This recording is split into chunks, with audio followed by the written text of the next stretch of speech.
के इस वीडियो में हम बात करने वाले हैं हमारे क्लास 12th के सिलेबस के बारे में। ठीक है, अब हमारे क्लास 12th का जो सिलेबस है वो क्या है कि जो हमने क्लास 11th में पढ़ा है, ठीक है, उस क्लास 11th से कंपैरिजन करते हुए ही मैं आपको बताने वाला हूं। ठीक है, अब देखो यहां पर क्लास 11th के अंदर हमने अपने बिजनेस स्टडी के अंदर हमने क्या पढ़ा वो देखिए आप लोग। बिजनेस स्टडी के अंदर हमने पढ़ा कि बिजनेस का मीनिंग क्या होता है, ठीक है, बिजनेस के कैरेक्टरिस्टिक, बिजनेस के इंपोर्टेंस, उसके एडवांटेज, उसके नेचर, बिजनेस के टाइप्स, कंपनी चैप्टर उसके अंदर हमने पढ़ा। ये सब था हमारे क्लास 11th के अंदर। अब क्लास 12th के अंदर हमारे पास क्या अवेलेबल है वो देखिए आप लोग। देखिए जैसे हमने क्लास 11th के अंदर पढ़ा कि बिजनेस ऐसे चलाया जाता है, ऐसे चलता है बिजनेस, इसके अंदर ये सब चीजें होती हैं, ठीक है, मतलब ये प्रोसेस होता है, ये इंपोर्टेंस होता है, ये नेचर होता है। अब हम क्लास 12th के अंदर ये पढ़ने वाले हैं कि जो हमारा बिजनेस है उसके अंदर काम कैसे होता है। ठीक है, अब काम कैसे होता है उसके लिए देखिए आप लोग, काम कैसे होता है बिजनेस के अंदर। आपने थोड़ा सा पढ़ा था कि सर 11th क्लास में आपने बताया था कि बिजनेस के अंदर परचेज एंड सेल का वर्क होता है सर। या तो हम क्या काम करेंगे, ट्रेडिंग का काम करेंगे, या फिर हम क्या काम करेंगे, मैन्युफैक्चरिंग करके अपने गुड्स या सर्विस का सेल आउट करेंगे, या फिर ट्रेडिंग का काम करेंगे। ट्रेडिंग का मतलब मैंने क्या बताया था, ट्रेडिंग का मतलब मैंने ये बताया कि हम दूसरी जगह से गुड्स या सर्विस को परचेज करेंगे और अपने कस्टमर को सेल आउट करेंगे, यही बताया था ना। अब आगे देखो आप लोग, अब प्रोसेस किस तरीके से होता है। अब आप लोग मुझे छोटी सी बात बताओ कि बिजनेस के अंदर, आपके ऑर्गेनाइजेशन के अंदर, आपकी कंपनी के अंदर, HUF के अंदर, ठीक है, हिंदू अनडिवाइडेड फैमिली के अंदर क्या एक ही पर्सन सारे काम करता है क्या? लेकिन सोल प्रोप्राइटरशिप को छोड़ करके, वो तो एक एक्सेप्शन है, उसमें तो एक ही पर्सन क्या काम करता है, वो एज अ ओनर भी वर्क करता है और एज अ सर्वेंट भी वर्क करता है, वो तो हमारा वन मैन आर्मी पर्सन है। उसको छोड़ करके यदि हम बिजनेस के किसी भी टाइप में चले जाएं, मतलब हमारे कंपनी के बारे में चले जाएं, कोऑपरेटिव सोसाइटी में चले जाएं, या फिर हम चले जाएं अपने हिंदू अनडिवाइडेड फैमिली में, तो वहां पर जो हमारा बिजनेसमैन होता है, मतलब जो हमारा ओनर होता है, क्या वो अकेला ही सारे काम करता है क्या? बोलो सर नहीं, वो काम करवाता है। किससे? दूसरे पर्सन से। उन दूसरे पर्सन को हम क्या बोलते हैं, या तो हम मेंबर बोलते हैं, या फिर हम बोलेंगे उन्हें एम्प्लॉई, या फिर सर्वेंट, या फिर वर्कर। ठीक है, जो बिजनेसमैन के कहने पर, मतलब हमारे ओनर के कहने पर, मालिक के कहने पर वर्क करता है। अब वो पर्सन जो है क्या काम करवा रहा है, बिजनेसमैन दूसरों से काम करवा रहा है। ये दूसरों से काम कराना ही आपका क्या कहलाता है, ये कहलाता है आपका मैनेजमेंट। मैनेजमेंट दो वर्ड से मिलकर बना मैनेजमेंट। क्या? The arrangement of man, it's called management. ठीक है, मैन का अरेंजमेंट करना है कि कौन सा मैन कहां पर वर्क करेगा, कैसे वर्क करेगा, ये अरेंज करना ही क्या कहलाएगा, आपका मैनेजमेंट। ठीक है, ये आपका कहलाता है मैनेजमेंट। और यही हमारा 12th क्लास का आपका फर्स्ट चैप्टर है, जिसका नाम क्या है, मैनेजमेंट। जैसे हमने अपने क्लास 11th के अंदर पढ़ा है कि बिजनेस के कैरेक्टरिस्टिक होते हैं, हमारे बिजनेस के इंपोर्टेंस अवेलेबल होते हैं, बिजनेस के अंदर टाइप्स अवेलेबल होते हैं, ऐसे ही हमारे मैनेजमेंट के अंदर अवेलेबल होता है क्या, हमारे मैनेजमेंट के अंदर भी कैरेक्टरिस्टिक उसके अवेलेबल होते हैं, उसके इंपोर्टेंस, उसका नेचर अवेलेबल होता है। हमारे मैनेजमेंट के फंक्शन भी अवेलेबल होते हैं। अब फंक्शन मैंने आपको बताया था, याद करो फंक्शन, जैसे मैंने बताया था, देखो फंक्शन जो है ना ये बहुत ही इंपॉर्टेंट फंक्शन है। ये नॉर्मली 5 फंक्शन आपको बताने वाला हूं जो कि हर प्रकार के मैनेजमेंट में यूज किया जाता है। आप कैसे भी वर्क करो आपको वो यूज करना ही पड़ेंगे, वो मैंने आपको बता रखा है। पहला कौन सा बताया था, याद करो, प्लानिंग, यस। सेकंड कौन सा, ऑर्गेनाइजेशन। थर्ड कौन सा आपका, स्टाफिंग। फोर्थ कौन सा, डायरेक्टिंग। और फिफ्थ कंट्रोलिंग। ठीक है, ये 5 फंक्शन जो है ये मैनेजमेंट की एक तरीके से बेसिक नीड है। ये बेसिक नीड होने के साथ साथ ये हमारे मैनेजमेंट को अच्छा इंपोर्टेंस भी देती है कि आप लोग किस तरीके से वर्क करेंगे और भी अच्छा। ठीक है, ये चीज भी हम पढ़ेंगे, लेकिन हमारा जो लेवल ऑफ द मैनेजमेंट है and function of the management है, ये आता है हमारे चैप्टर नंबर 2 में। ठीक है, अब चैप्टर नंबर यदि मैं थर्ड की बात करूं तो चैप्टर नंबर थर्ड आपकी बात करता है प्रिंसिपल ऑफ द मैनेजमेंट की। मतलब बिजनेस के अंदर जो वर्क करने की एक सिचुएशंस अवेलेबल होती हैं, बोला सर इस सिचुएशन में हम कैसे वर्क करें, इस सिचुएशन में हम कैसे वर्क करें, तो उस सिचुएशन से हम बाहर निकल सकते हैं हमारे प्रिंसिपल ऑफ द मैनेजमेंट की वजह से। ठीक है, तो ये प्रिंसिपल ऑफ द मैनेजमेंट जो है यूनिवर्सल भी होते हैं और इसी के साथ साथ ये हर प्रकार के बिजनेस में यूज भी किए जाते हैं। ठीक है, बिजनेस के साथ साथ यदि हम इसे और कहीं भी यूज करना चाहते हैं तो वहां पर भी हम इसे यूज कर सकते हैं। तो ये था आपका थर्ड चैप्टर। तो फर्स्ट चैप्टर मैनेजमेंट से रिलेटेड है, सेकंड चैप्टर भी मैनेजमेंट से रिलेटेड है और थर्ड चैप्टर भी आपका मैनेजमेंट से रिलेटेड है। ठीक है, अब मैं बात करता हूं आपके सामने फोर्थ चैप्टर की। अब देखो फोर्थ चैप्टर क्या बात करता है आपसे, मेरी बात सुनो कि मान लीजिए आपके घर में एक सर्वेंट काम कर रहा है। ठीक है, एग्जाम्पल को समझना अच्छे से।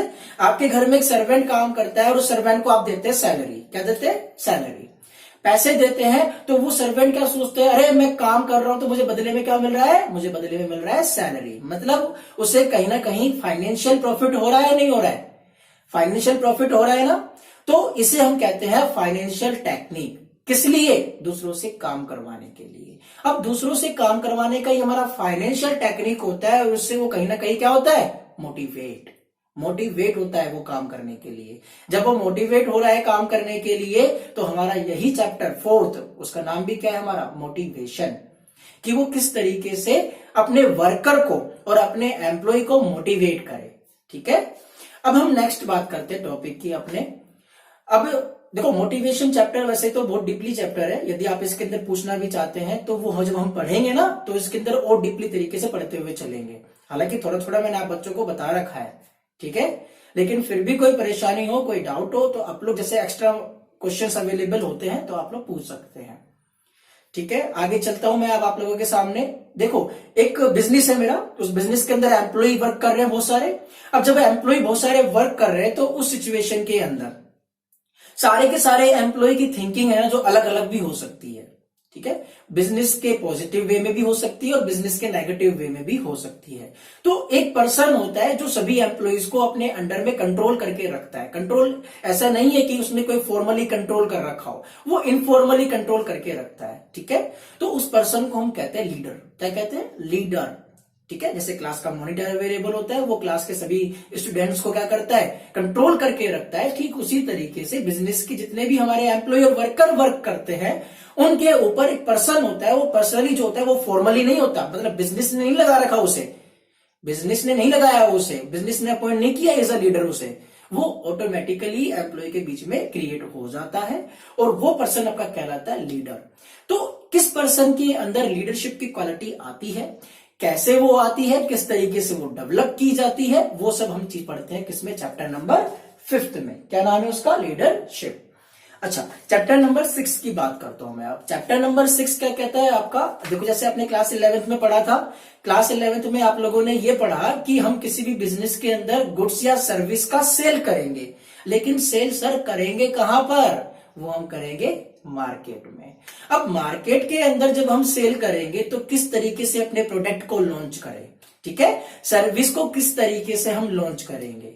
ठीक है, अब प्रोडक्ट और सर्विस किस तरीके से हमारे मार्केट के अंदर आएगी, कैसे आएगी, चैनल के थ्रू आएगी या फिर डायरेक्ट आएगी। चैनल के थ्रू की यदि मैं बात करूं तो मैन्युफैक्चरर से डायरेक्ट होलसेलर के पास, होलसेलर से रिटेलर के पास, फिर हमारे कस्टमर के पास, ऐसे आएगी, या फिर डायरेक्ट मैन्युफैक्चरर है जो है कंपनी वो डायरेक्टली कस्टमर को अवेलेबल करा देगी। ये सब हमारे कहलाते हैं मार्केटिंग कॉन्सेप्ट्स।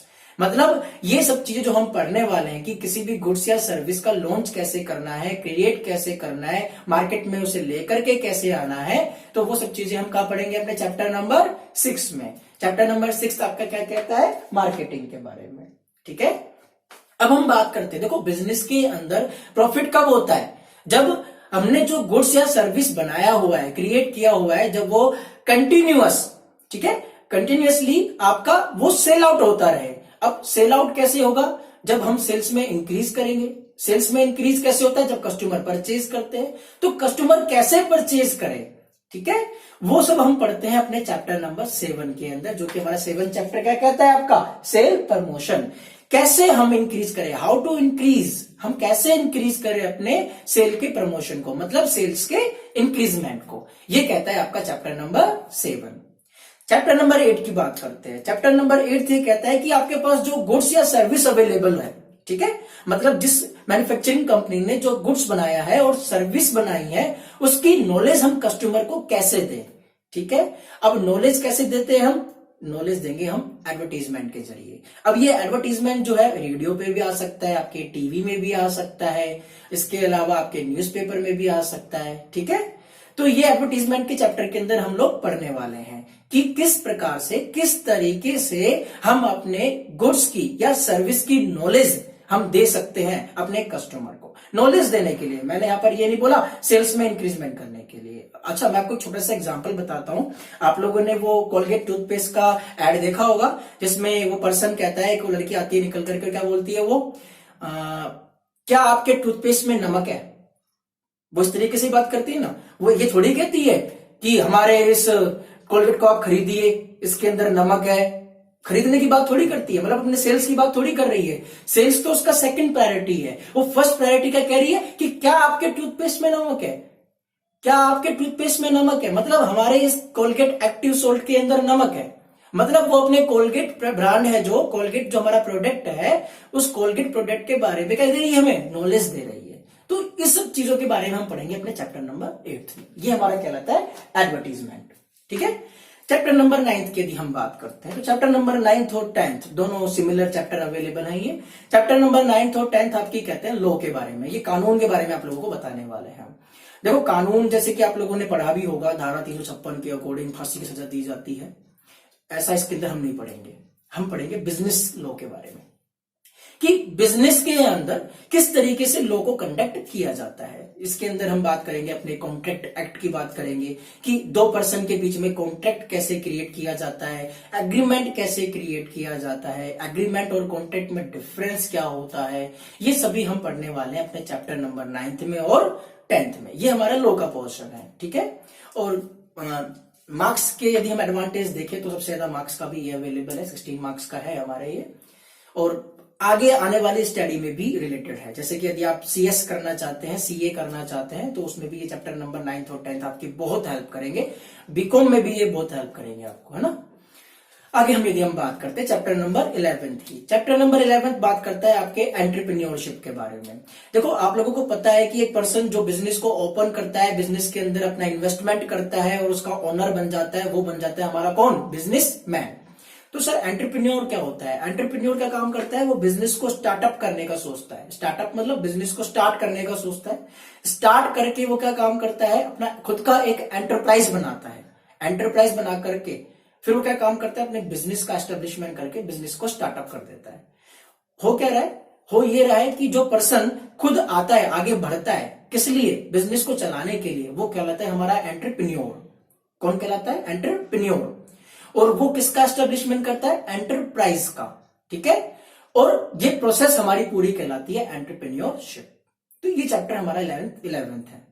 चैप्टर नंबर 12 में हम बात करते हैं EDP के बारे में, एंटरप्रेन्योरशिप डेवलपमेंट प्रोग्राम के बारे में, कि कैसे हम अपने एंटरप्रेन्योर का डेवलपमेंट कर सकते हैं।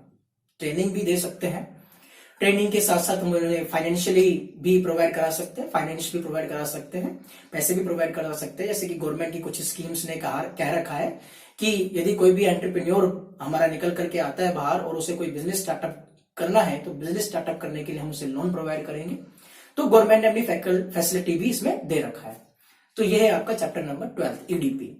चैप्टर नंबर 13 आपका बात करता है, देखो आपने क्लास 11th में पढ़ा था हमारा एम्प्लॉयमेंट के बारे में पढ़ा था आप लोगों ने कि किस तरीके से रोजगार के अवसर आते हैं। तो मैंने आपको बताया था इंश्योरेंस का यदि आप एजेंट बनना चाहते हैं तो चैप्टर नंबर 13 आपका यही बात करेगा कि इंश्योरेंस का एजेंट कैसे बन सकते हैं और इंश्योरेंस के टाइप कौन कौन से होते हैं। फिर भी मैंने आपको बताया था थोड़ा बहुत कि हमारा एक लाइफ इंश्योरेंस होता है, एक हमारा मरीन इंश्योरेंस होता है, एक हमारा फायर इंश्योरेंस होता है, सोशल इंश्योरेंस होता है और मिसलिनियस इंश्योरेंस होता है। मिसलिनियस इंश्योरेंस के अंदर मैंने आपको बताया था कि जैसे व्हीकल इंश्योरेंस होता है, क्रॉप इंश्योरेंस होता है, कैटल इंश्योरेंस होता है, ठीक है। तो ये सभी हम पूरा डीपली पढ़ने वाले हैं कि एक इंश्योरेंस एजेंट कैसे वर्क करता है। ये भी हम इसी चैप्टर के अंदर पढ़ेंगे, 13 चैप्टर के अंदर। 13 चैप्टर आपका यही कहता है कि इंश्योरेंस हम कैसे कर सकते हैं, किस किस फील्ड में कर सकते हैं, इंश्योरेंस एजेंट कौन होता है, वो कैसे बन सकता है, उसकी ड्यूटीज क्या होती हैं, उसके राइट्स क्या होते हैं। ये बात करता है हमारा इंश्योरेंस चैप्टर, जो कि चैप्टर नंबर कौन सा है हमारा, 13। ठीक है। चैप्टर नंबर 14 की यदि हम बात करें तो चैप्टर नंबर 14 आपका कहता है सोशल रेस्पॉन्सिबिलिटी। टोटल मिला के 15 चैप्टर है, घबराने की कोई दिक्कत नहीं है आप लोगों को। तो सोशल रेस्पॉन्सिबिलिटी की एक बिजनेस जो होता है वो सोसाइटी से कनेक्ट होता है, जबकि एक बिजनेसमैन जो होता है ना वो भी एक सोसाइटी का पर्सन ही होता है। अच्छा, इसके साथ साथ जो वर्कर है, जो हमारे बिजनेस में वर्क कर रहे हैं, वो लोग भी सोसाइटी से लिंक होते हैं, सोसाइटी पर्सन ही होते हैं। अच्छा, इसके साथ साथ जो कस्टमर अपना गुड्स या सर्विस का मैन्युफैक्चरिंग कर रहा है ना, वो भी सोसाइटी से रिलेटेड होता है। और जिसको वो बेचता है, जो हमारे कस्टमर्स अवेलेबल होते हैं, वो कस्टमर भी जो खरीदते हैं हमारे गुड्स या सर्विस को, वो भी किससे लिंक होते हैं, सोसाइटी से। तो कहीं ना कहीं बिजनेस का एक छोटा सा मोटिव ये भी आता है कि हम अपने सोसाइटी के लिए क्या करें। तो सोसाइटी के लिए क्या करें, कैसे करें, और गवर्नमेंट भी कहती है कि कुछ पोर्शन आप लोग अपने सोसाइटी के अंदर कैसे ना कैसे करके स्टैब्लिश कीजिए। जैसे कि मैं एक छोटा सा ऐड बताता हूं आप लोगों को, एग्जांपल बताता हूं इसका, कि निहार शांति आंवला ऑयल, जो कि आप लोग पढ़ते हैं, कई बार देखते भी हैं टीवी में उसका एडवर्टीजमेंट, उसका 2% क्या होता है, एजुकेशन के लिए जाता है। अब एजुकेशन के लिए 2% जा रहा है, किसका, प्रॉफिट का। तो प्रॉफिट के लिए 2% जो एजुकेशन में जा रहा है वो क्या कर रहा है, सोशल रेस्पॉन्सिबिलिटी को बताता है। किसके, उस कंपनी की सोशल रेस्पॉन्सिबिलिटी को बताता है कि मैं सोसाइटी के लिए कितना वर्क करता हूं। ठीक है, ये है आपका चैप्टर नंबर 14। और चैप्टर नंबर 15 की यदि मैं बात करूं तो चैप्टर नंबर 15 बात करता है गुड्स एंड सर्विस टैक्स के बारे में। ये एकमात्र आपका ऐसा चैप्टर है जो कि आपको थ्योरेटिकल के साथ साथ प्रैक्टिकल भी करना सिखाएगा कि गुड्स एंड सर्विस कैसे होता है, इंडिया के अंदर वो कैसे एप्लीकेबल हुआ, किस किस तरीके से हमारी सप्लाई अवेलेबल होती है, सप्लाई मतलब सेल्स, ठीक है, किस किस तरीके से अप्लाई होती है, ये हमारा चैप्टर नंबर 15 कहता है। ठीक है, तो टोटल मिलाकर के आपके 15 चैप्टर है। यदि मैं मार्क्स का एडवांटेज बता दूं आप लोगों को तो आप मार्क्स भी देख सकते हैं। देखिए, फर्स्ट, सेकंड और थर्ड चैप्टर मैंने आपको बताया था, एक ही है, वो मैनेजमेंट से रिलेटेड है, वो है आपके 16 मार्क्स के। कितने मार्क्स के, 16 मार्क्स के। और चैप्टर नंबर 4th और 5th मतलब आपका मोटिवेशन और आपका लीडरशिप, ये भी है 8 मार्क्स का। और चैप्टर नंबर 6, 7 और 8 मतलब आपका मार्केटिंग, आपका सेल प्रमोशन और आपका एडवर्टीजमेंट, ये है 8 मार्क्स का। ठीक है, और 9th और 10th business law, contract, legal provision, ये है आपका 16 मार्क्स का। मैं बात करता हूं चैप्टर नंबर 11 की और 12 की, दोनों मिलाकर के हैं 8 मार्क्स के। इंश्योरेंस जो है आपका 13 चैप्टर जो है ये है 8 मार्क्स का। 14 चैप्टर है सोशल रेस्पॉन्सिबिलिटी, ये भी 8 मार्क्स का है। जीएसटी है जो, ये भी 8 मार्क्स का है। टोटल मिलाकर के ये आपका 80 मार्क्स का पूरा सिलेबस है। ठीक है, 80 मार्क्स का पूरा सिलेबस है। 20 मार्क्स के आप लोगों को पता ही है कि आपके हाफ ईयरली के एग्जाम और जो आपके माइनर टेस्ट होते हैं, जो 10-10 नंबर के, 10-10 नंबर के अवेलेबल होते हैं, और आपका प्रोजेक्ट वर्क जो होता है उसके अकॉर्डिंग आपके आउट ऑफ 20 में से स्कूल है जो वो नंबर भेजता है आपको। ये मैं बात कर रहा हूँ आरबीएससी की। मेरा नेक्स्ट वीडियो जो होगा वो सीबीएसई के सिलेबस के लिए होगा। ये था आपका आरबीएससी का सिलेबस, जिसमें टोटल मिलाकर के आपके 15 चैप्टर अवेलेबल है, और हर एक चैप्टर का मैंने मार्क्स आपको बता दिया है। हर एक चैप्टर का छोटा छोटा मैंने आपको इंट्रो भी बताया है। अब हम बात करेंगे नेक्स्ट वीडियो में आपके लिए फर्स्ट चैप्टर के अंदर, कि फर्स्ट चैप्टर के अंदर पूरा डीपली स्टडी करेंगे अच्छे से हम, मैनेजमेंट के मीनिंग से लेकर के मैनेजमेंट के जितने भी हमारे पास केस स्टडीज मेरे पास अवेलेबल है, उन सबके बारे में आपको बताऊंगा मैं। ठीक है, thank you very much. Raindrop, drop top smoking, no cooking the hot pot. Fucking on your bitch, yeah, that. Cooking up, open the crock pot.